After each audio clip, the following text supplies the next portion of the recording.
Bit by bit, my living situation had improved.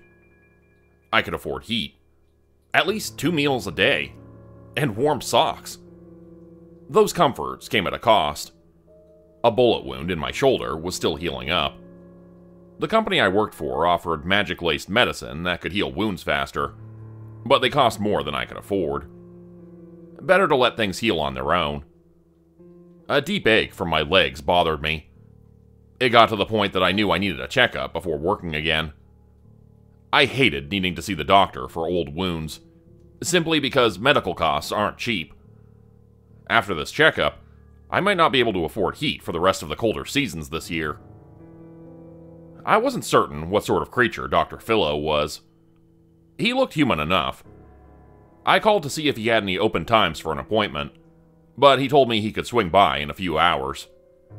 He was very busy treating supernatural creatures and sometimes humans like myself. He was always on the move, so it was easier to see him outside his clinic. He's been by my place 3 times in the past 2 years, when my legs got too bad to deal with. The scar above the right knee looked redder than normal. My knee also felt weird. It made an unnatural creaking sound and sometimes popped out of place if I pushed myself too hard. My left leg needed to be wrapped up with a special cloth. It had turned black, the darkness fading around my hip. I hated looking at the scars. I should be thankful that I was able to get my legs back, but they were a constant reminder of the day I lost the person I cared most about. Dr. Philo arrived with a few months' supply of cloth for the left leg. He needed to redo some painful spell work, because the magic that kept my leg attached had been weakening. When I pulled magic from other sources through my body while on the job, it had messed with the spell that attached new flesh to old. "I hear you've been working again," he said, after the treatments were finished. He often stayed for a few minutes to chat and get caught up. I always offered him a drink or a snack, but he always refused, saying he didn't like sweet things or iced tea. Once he accepted a cup of coffee. He wore a mask over half his face and sounded as if he always had a sore throat. In fact, I don't think I've ever seen his full face before. He adjusted large glasses over the top of his mask and brushed aside light brown hair. "I needed the money. I figured it was about time. Can't seem to get any easy jobs, though." I shrugged. My legs hurt like hell. I dreaded the idea of staying in bed for a few more days to recover. I needed to get a job soon to pay for this treatment. "Don't push yourself too hard. Paying off your debts is not worth your life. Have you found anyone to support you?" he asked, looking around my barren and run-down apartment. "No. I figured I needed to get myself back together before I dragged another person into my mess. And with scars like these, it's not as if I'll find someone who'd be interested in a simple fling." "No friends? Nothing of the sort?" he offered, almost sounding worried about me. I shrugged again. I was about to tell him that August offered to work with me whenever he was free, but I didn't feel like boring him with my personal life, or lack of one. "Go make some friends. Get some rest. Call me if your pain increases," he said as he stood up, ready to leave. This was all the advice I'd heard before. I paid what I could, then mentally flinched when I saw the rest of the amount I owed.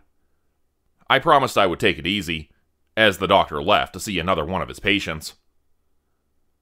I did plan on staying in bed and resting for as long as I needed. However, 2 days later, I found myself sitting on a bench in a park 10 minutes away from my apartment. A job had come in, saying a handful of people saw some sort of large animal, and a young girl had gone missing shortly after the sightings. It wasn't confirmed a creature had been behind these events, but the corporation didn't like taking chances. The park was nearby, so I figured I would check it out. I walked over during the day looking for any kind of clues. The park led off into a short nature trail. I assumed if there was a monster, it would hang out in the trees. An entire day of searching led to nothing.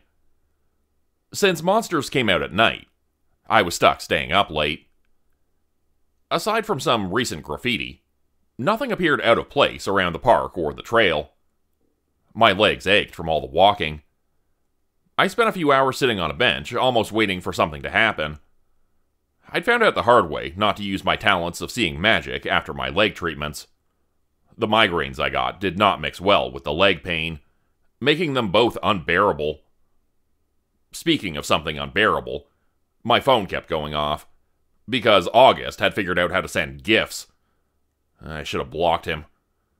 He would on occasion send a good cat GIF in the mess of other memes that made it worth letting his messages go through. "Is your girlfriend worried about you?" A voice made me jump. A girl had silently walked up behind the bench to see over my shoulder. She had gotten a glimpse of the random messages. I stood up to face her honestly, expecting a monster. Instead, I found a petite, dark-haired girl wearing a plain white dress. She even had sandals on in this cold weather. She had her hands behind her back. Healing bruises spotted her arms. She looked anywhere between 16 and 19. She shouldn't be out in a dark park at this hour without a coat. I put my phone and wallet in my pants pocket, then took off my jacket. I offered it to her without hesitation. "Where do you live? Do you need help getting home?" I offered. She smiled in a way that looked very familiar. Her black hair and dimples made me think of August. She took my jacket, snuggling down into the warm collar for a moment. "Not normally the kind of girl who lets strange men take me home," she joked in an overly sweet voice. "I'll call you a cab," I said, not wanting her to get any ideas. Do you have any siblings?" I added. She shook her head, confused over the odd question. "No. Are you disappointed I don't have a sister?" she suggested. It was as if she was trying to flirt. She was very bad at it if that was her goal. "No, you look like a friend of mine. Must just be the hairstyle. Come on, let's call a ride for you." The smile on her face appeared forced. I wasn't going along with the game she wanted to play. I started to walk down the pathway towards the park entrance with her following behind. My phone didn't want to turn on again. Sometimes it shut off in the colder weather. "What are you doing out here this time of night?" I asked her as we walked. "Looking for monsters. How about you?" she said, her sweet tone dropping slightly. I froze. Carefully, I turned my head towards her, my brain trying to work out if she was a threat. Some creatures looked like innocent, weak humans to lure in their meals. She may be a monster ready to rip my heart out, or just a weird girl in the park because she had an interest in the occult. If I made a run for it, I risked leaving the girl stranded. If I didn't leave, then I also risked getting eaten. I wasn't aware of how right I was about the risk of being dinner for a creature. A burst of wind came down on us. I started to move to grab the odd girl to get her out of danger. My body was too slow. To my horror, a beast came down from the sky. In one lightning-fast moment, a black beak scooped her up around her waist. In 2 beats of its wings, it lifted back into the sky, tossing her into the air. Her small body was swallowed whole by the monster that recently started to stalk the park. It was a crow the size of a car, with 3 glowing red eyes, but oddly enough, paws as legs. Like hell I was going to let her get eaten like that. We stopped near a bench. I prayed I had enough strength to fight back in time to save her. Every living thing has magic. The amount depends on many different factors. I was in the middle of a park with countless plants, trees, and dormant insects, all with their own life force. That magic leaked into the air. It was the reason why some forests felt so strange to humans. If you knew how, you could ask to use the power nature held. Humans weren't built for handling magic. I still made a silent request to everything around me. I put out my will to take whatever was given. I then grabbed hold of the bench that had been bolted down into the stone walkway. A burst of power came through it. I aimed for the glowing eyes in the sky and threw the bench as hard as I could towards it. The metal and wood found its target. I heard the impact and saw the crow fall from the sky, screeching the entire way down. The backlash of using so much magic hit hard. My right knee popped out, and I swore it felt as if it was going to come apart at the old scars. My arms burst with pain, and my muscles cramped up. Each one of my hands curled uselessly. I forced myself forward, towards the downed crow, hoping it wasn't too late to save the poor girl. I was in no condition to fight this monster if the bench flying into its face didn't knock it out. By sheer luck, the crow was still. My luck turned around in seconds when an even larger crow landed behind me. I screamed into the night, seeing the red eyes angrily glowing. Well, shit. I frantically ran through my brain, trying to figure out what the hell these creatures were. If you knew enough about a monster, there was a chance you could defeat it even if you were weaker. Nothing came to mind. Not a damn thing. I'd heard of bad omen crows. They were oversized crows that appeared near cursed humans with bad luck to feed off of. Aside from that, I had no clue on how to kill them. Give me a damn break, I said to any higher power that might be listening. Again, my luck turned around in a way I never would have guessed. The larger crow let out a noise over something that was happening behind me. The knocked-out bird's eyes flew open as its chest feathers bulged outwards. It let out a strangled cry, then rolled over onto its back. My body felt cold when I saw a human shape literally rip through flesh, blood, and feathers. The girl stood covered in gore, her once white dress clinging to her. The girl stood covered in gore, her once white dress clinging to her. And my jacket was ruined. Sharp claws hung at her side. A wide smile cracked her face in half. She shook the hair from her face, and then grabbed her blood-soaked clothing. She ripped it off to stand in the cold, wearing nothing but a sports bra and boots. The larger crow started to move, knowing it wasn't wise to stick around. She didn't give it time to flee. Within seconds, she was on the monster 10 times her size, claws and teeth ripping deep into the monster's body. I really should have stayed home that night. I took a few steps away, the pain slowing my movements. If I was lucky, I had enough time to get out of the park before she finished the one-sided fight. But I'm never lucky. She tackled me from behind, easily knocking us both over. I rolled, ready to fight back. She quickly pinned down my arms, blood dripping from her stained face. Come on, darling. Show me what you can do. You knocked down that chicken, didn't you? What else do you have up your sleeve? She said, her voice now lacking the faint sweetness she'd used before. She was crazy. Legit a nutcase.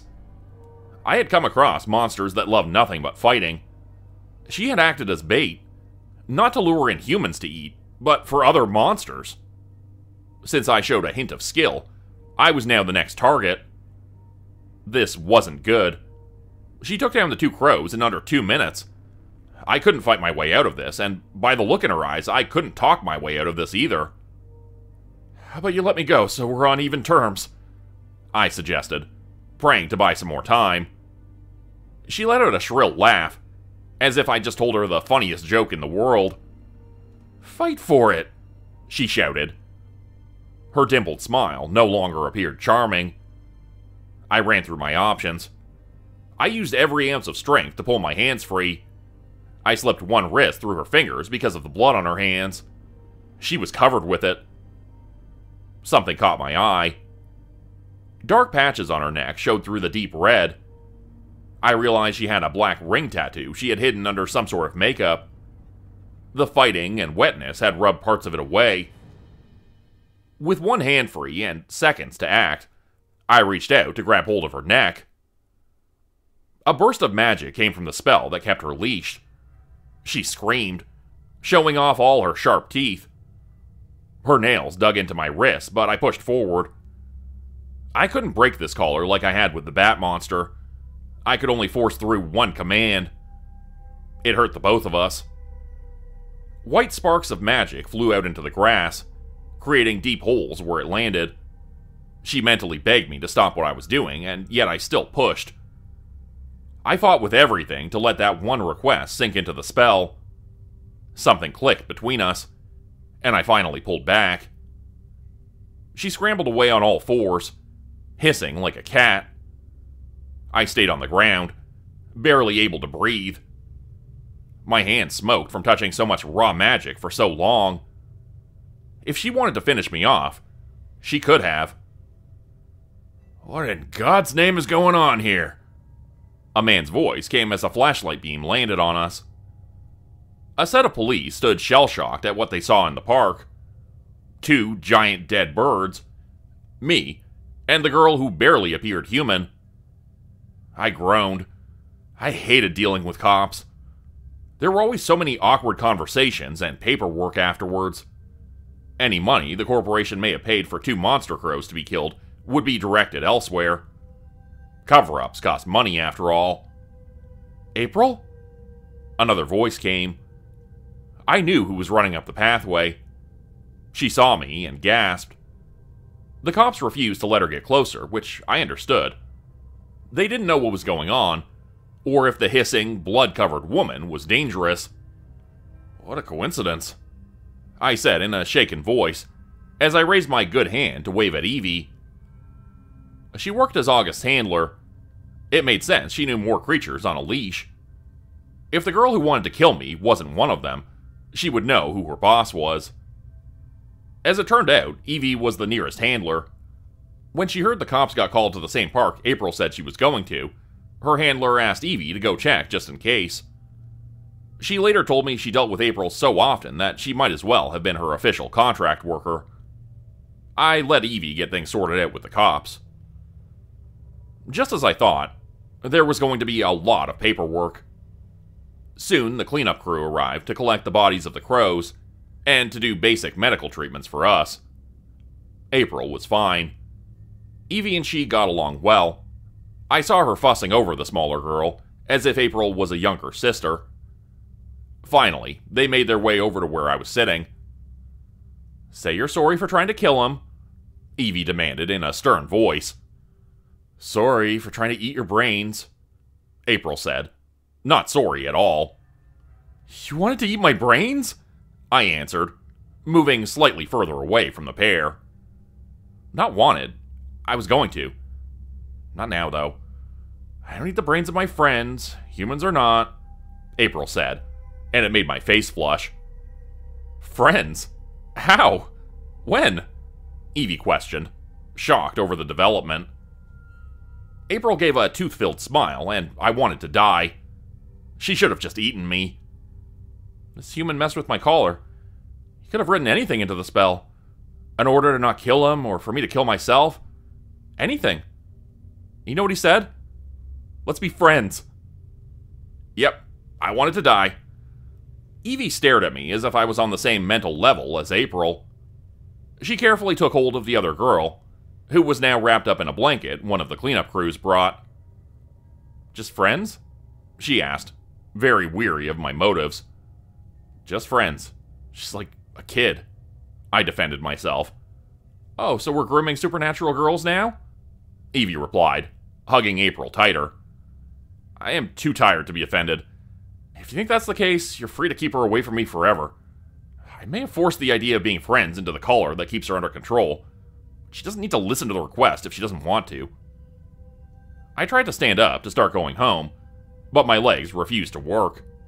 I collapsed back onto the bench, too drained to move. "You're not ditching me that easy. You made a friend offer, so you can't back out now, sucker. For now, I want to eat some of that big-ass chicken. Leave your number with Evie. We'll hang." April was released so she could run over to one of the crow's bodies. She tore a good few mouthfuls off before the cleanup crew started chasing her off, with threats of getting power washed. "I was just teasing you," Evie admitted. "April is a handful. She'll be hard to deal with if she decides to stick with this offer of friendship. It was either that or dead. I'm currently weighing my options." Why was there no such thing as an easy job? I couldn't even get home on my own. Evie requested the help of some very confused cops who stuck around.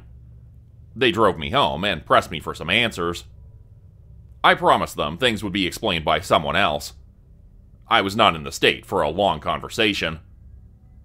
I got let off the hook and collapsed into bed without changing my clothing. I ended the night not making a dime from the job. I needed to ask Dr. Philo back to reset my legs again because of the beating they took from the burst of magic I borrowed. Financial setbacks were better than dead. Sometimes. Only barely better than dead. I was tempted by an email about a job that looked like it wouldn't kill me. I just needed to investigate a motel. All sorts of supernatural motels showed up on empty roads of almost abandoned towns. There must be a few thousand different types of these buildings. Some were disguised as somewhere to rest. I only knew details about the most basic ones. A pop-up motel, for the most part, isn't overly harmful. Meanwhile, a haunted hotel can be very dangerous. A mixture of safe and life-threatening is a bugged motel. I just needed to gather details about an out-of-place building in the middle of nowhere. What could go wrong? Knowing my luck, a lot of things. I arrived at the location where the motel had last been seen. These types of buildings don't show themselves to just anyone. Luckily enough, I was the type of person it wanted, or didn't feel threatened by. The outside looked more like a decent hotel than a U-shaped motel. The nicer the place, the more danger that waited inside. I took a deep breath and walked through the glass doors, unaware of what would greet me. To my surprise, it appeared normal.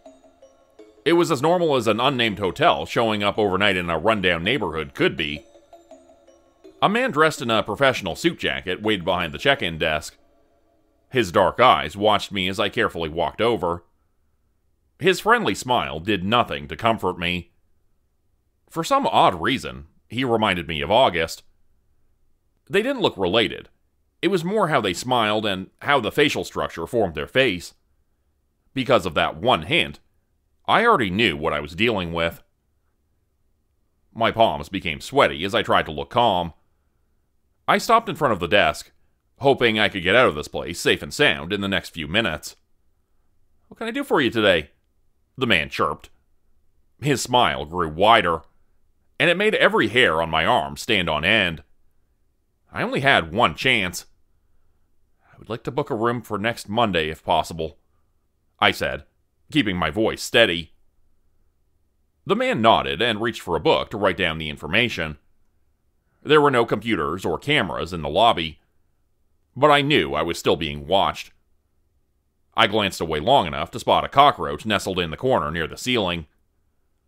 I focused my attention back on the clerk and gave him my contact information. I was almost in the clear. Once I left, I would pass along what I learned to the corporation. They would decide if this place was dangerous enough to assign an agent to deal with. I could cancel my booking, but I wasn't aware of what the cancellation fee would be. Whatever it was, it would be better than actually staying in a place like this. After a few tense moments, the clerk finished my booking, and I let myself exhale, knowing I was free to leave. Before I took a step away, someone came literally crashing through the door, guns drawn. A few bullets hit the clerk, his false face blowing apart at the edges, showing parts of what he really was. "I'm here to exterminate all you fucking bugs," a voice shouted into the lobby. I stared in sheer shock at the stupidity of the person who had just arrived. He wore a long black duster with his hair wild. Countless charms and necklaces dangled from his neck, and he stood tall because of a pair of black platform boots covered in belts. He must still be a teenager if he thought those boots for fighting monsters were acceptable. The clerk smiled away, not noticing a few new holes in his face. "Would you like to check in, sir?" the clerk asked. I couldn't stop the kid in time. I opened my mouth to speak, but he instantly responded. "Fuck yeah, I do. That way I can..." I watched as a swarm of dark insects flooded out from each side of the lobby. They went around me, heading straight to the newcomer. He screamed and shot wildly, trying to get away. He didn't stand a chance. "We'll see you to your room, and we'll see you on Monday," the clerk said, his voice not able to hide the joy of nabbing a new victim. I felt the floor move under my feet. I was rudely tossed out, the door slamming behind me. The windows in the hotel became dark as a close sign appeared in the window. No matter how hard I pushed or pulled, the doors weren't opening. This was not good. That kid had at most a few hours before the hotel claimed him. It was easy to tell this place was a bugged hotel. A bugged hotel is just what it sounds like. A supernatural hotel run by insect monsters that pretend to be human. Since they didn't eat the kid when he first checked in, I knew they would keep him alive, but slowly drain his life away. I rushed off and somehow got a meeting with someone I'd spoken with before. Klaus met me outside the interview room, ready to hear my story. He handed me a water bottle, noticing how haggard I was from running around, trying to find the right damn key that would bring me to the corporation office. "Sounds like you met a new hunter. They often take in whoever applies. They give them weapons, but no real training. People like this die quickly. But to their credit, they may take down a monster or two with them," Klaus said, after I told him the short story. Clearly, this kid was a dumbass trying to look cool. "We need to get him out of there. Like 10 minutes ago," I pushed. Klaus made an expression I didn't like. He straightened his posture, ready to ask questions I didn't want to hear. "Did you encounter any other humans in danger?" he asked, using a stern tone. "Well, no, I didn't see any, but your job was to collect information. Our job is to keep the balance between supernatural creatures and humans. We do not kill every monster we come across." "Yes, I know that," I argued, but he went on. "As distasteful as it sounds, the corporation allows certain creatures to hunt humans to live. Each creature has a different victim count. From the sounds of it, this hotel has only taken one human that picked a fight. I'll submit what you told me, but you may need to accept the fact that this hotel's activities have been approved by us. We were just not certain where it had moved to." "Are you saying we should just leave him to die?" Klaus took a moment to try and collect his words. I knew he had most likely dealt with situations like this before. His hands were tied when it came to how the corporation dealt with certain supernatural creatures. I knew it was only fair of them to protect monsters as much as they did humans. I still didn't agree with certain decisions, though. "If this is deemed to be a priority, then we'll send an agent out. Your job is done here. You'll be able to carry on with the rest of your day." Instead of being angry over what he said, I nodded. He said I could leave and do anything I wanted today. And that included saving a stupid young hunter who got himself into a huge mess.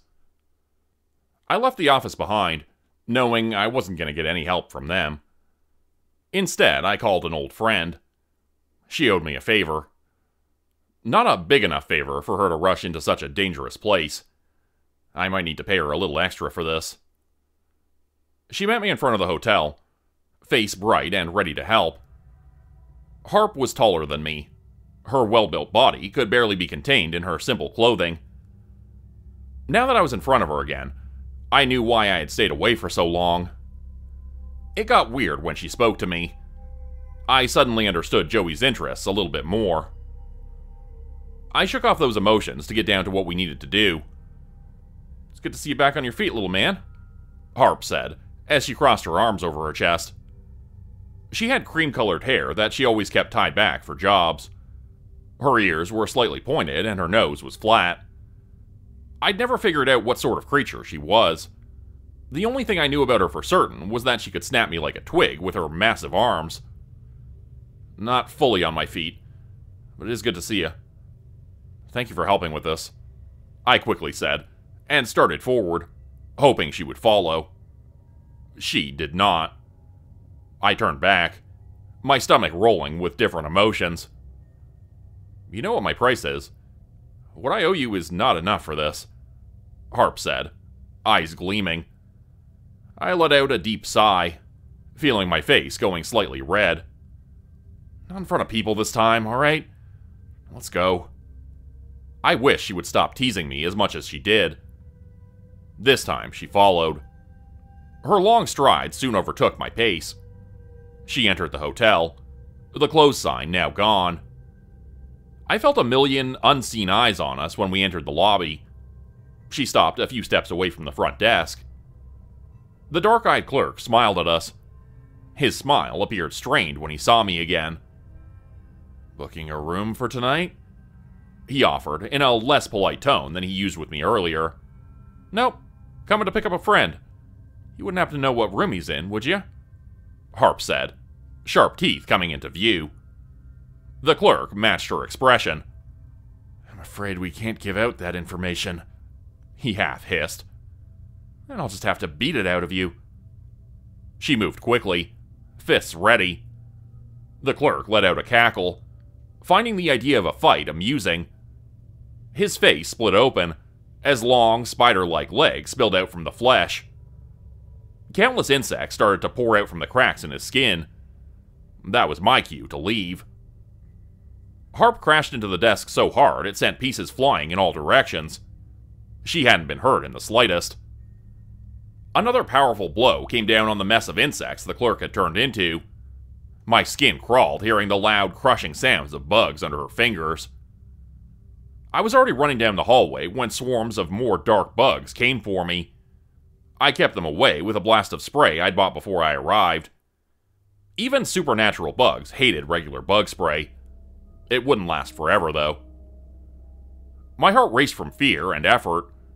I forced myself to look around, tracing the magic inside the building. It gave me a headache right away.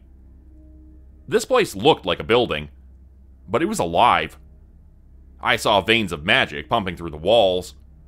I thought my head would burst before I saw anything useful. Then I spotted a mass of small, flickering lights in a room 3 floors above me. I stopped focusing, my eyes hurting as much as my head. That kid was inside the room, with all the other bugs gathered nibbling on his energy. I shook my head, trying to clear my vision. I now knew where he was, and just needed to get through a few million bugs to find him. A black mass, moving like water, charged down the hallway in my direction.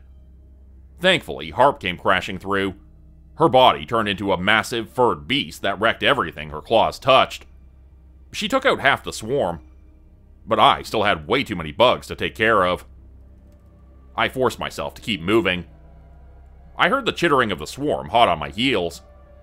Before I arrived, I stocked up on a few things. A can of bug spray and a lighter could easily be turned into a small explosive if you handled them correctly. The small bomb was tossed in the middle of the mass, but it barely made a dent. I didn't slow down when I hit the stairway door. It had been locked, but I crashed into the door so hard it dislocated my shoulder. It hurt like hell, but at least it broke the door open. Small bugs flew around, hitting my face as I kept running up the stairs. I swatted them away just enough to see where I was going. The room I needed was so damn close. Luckily, the next door wasn't locked. I opened it to the next floor. My racing heart nearly stopped when I saw countless insects, the size of small dogs, waiting in the hallway. I swore, knowing I didn't have a good way to deal with them. A few charged at me, and I kicked them out of the way. They tore at my pant legs, some biting into the flesh. They soon backed off after getting a small mouthful. I guess I didn't taste very good. My mind raced through ideas, coming up empty. Just as I thought I was done for, the ceiling caved in. A smaller person came down with a cackling laugh. They darted around on all fours, killing a handful of bugs. When the figure stopped to rip one apart with their teeth, I managed to get a good look at them. "April?" I shouted, shocked to see her here. "You!" she yelled back, and pointed in my direction. "I'm your friend and you don't call me for help? I'll talk to you about this after." I nodded and let her focus her attention on the small army in front of us. Our enemies must have realized she was stronger than them. They all turned to leave, but didn't get very far. April shrieked in delight every time she crushed one under her feet. I left her on her rampage and forced myself inside the room the kid was being held in. I found him on a bed covered in easy-to-deal-with bugs. They were as weak as a normal cockroach. It took me a few minutes to empty my last few cans of spray into the mess. My skin crawled as I swatted them away, hating the sensation of them running up my arms. I got most of them off, then lifted the kid into my arms. I realized he would be too heavy to carry around for too long. I'd been out of the game for a while, and my strength wasn't what it had been before.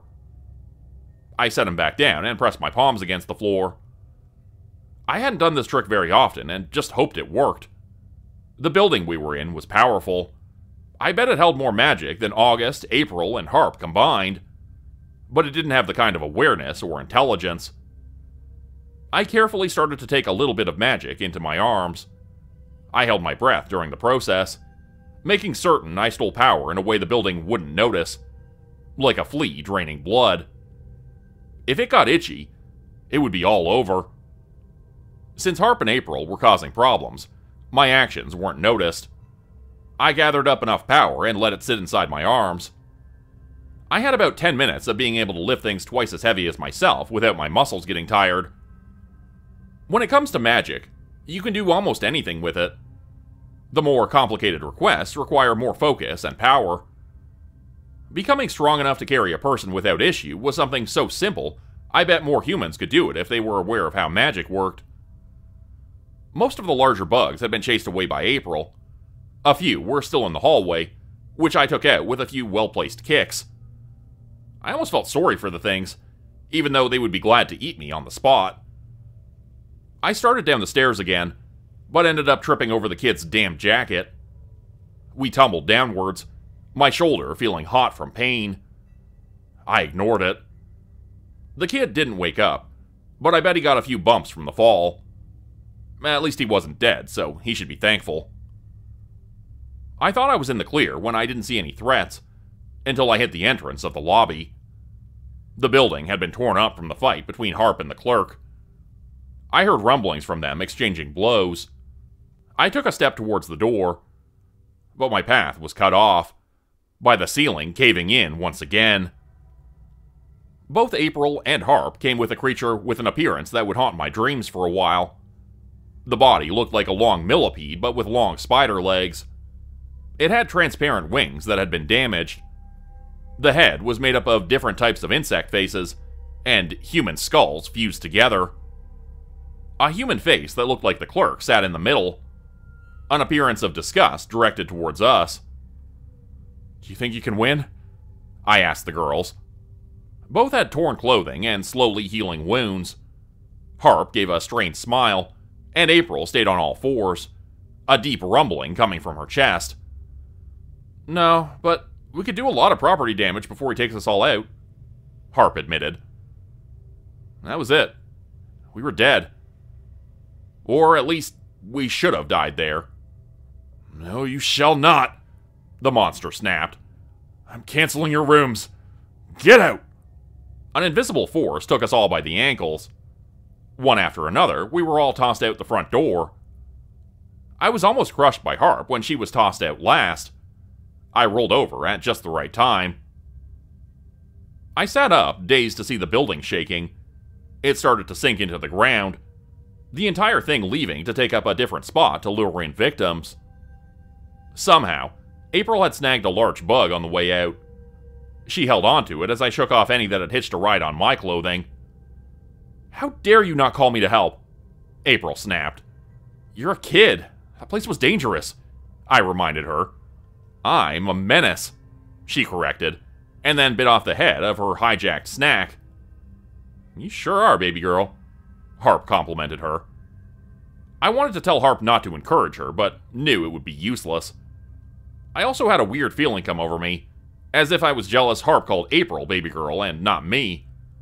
I shook that thought off, hating how I felt around her. "Who's that?"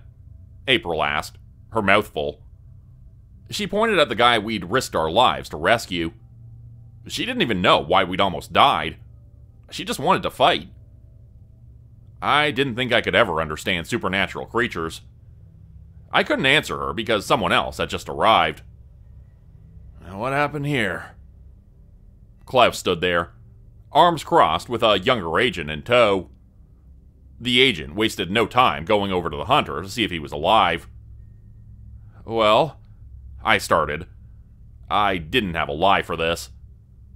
Do you know what you just did? Now we need to find the location of the bugged hotel all over again. You risked your life and 2 others when you should have just waited. His voice was so stern, it made me shrink back a little. He let out a sharp inhale of air. When the other agent wasn't looking, Klaus gave me a wink. Damn, this guy was good at acting. He needed to give me a hard time because that was his job, but he was secretly glad I saved an inexperienced hunter from the hotel. We'll take him to get treatment. Does anyone else need to go to the clinic? He offered. I shook my head and popped my shoulder back in, because I hadn't had a chance yet. Klaus let his eye twitch from the sound, but he didn't say anything. Both girls shook their heads. April, please come with me. We have a job for you if you're up for it. She let out a long groan, sounding like a teenager who had just been asked to clean her room. I hate picking plants. There are only undead in that swamp. They're so easy to kill and they don't taste good at all. She pouted, but still followed behind the agents. Harp had nothing else to do, so she offered to go along with April. Not before she claimed her price of doing this job for me. She grabbed hold of my face to give my cheek a hard kiss that felt like it bruised. I protested, reminding her our deal was for her to not do that in front of other people. Her answer was to do it 3 more times. I let them leave, rubbing my sore cheek. I honestly liked Harp. I liked her a lot. She was well aware of that fact, however, understood a relationship would never work out between us. She wanted different things in life, mostly a strong partner in a family. I could barely take care of myself, let alone kids. When we saw each other, we would show our mutual affection, but nothing more. I went home that day wondering if I had done the right thing. Would that hotel take more victims before the corporation was able to find it again? Had saving one person caused the death of others? Even if it did, I knew I wouldn't be able to live myself if I let that kid die today. I did one more shake to make certain I didn't have any more bugs on me before entering my apartment building. Creating a cockroach infestation was the last thing I wanted from this day. Become a channel member today for early access, bonus videos, and special emojis only available to members. Check out the description below or click the join button for more info. If you'd like another way to help support the channel, please consider joining my Patreon page at patreon.com/JordanGroupHorror. As a patron, you'll get access to bonus videos and content.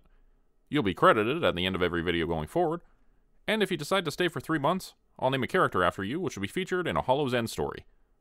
Links to join the Patreon are in the description. Thanks everyone for listening. Please like, subscribe, and comment to help the channel continue to grow, and see you again next time at 4 p.m. Eastern Standard Time. Hope you have a great night.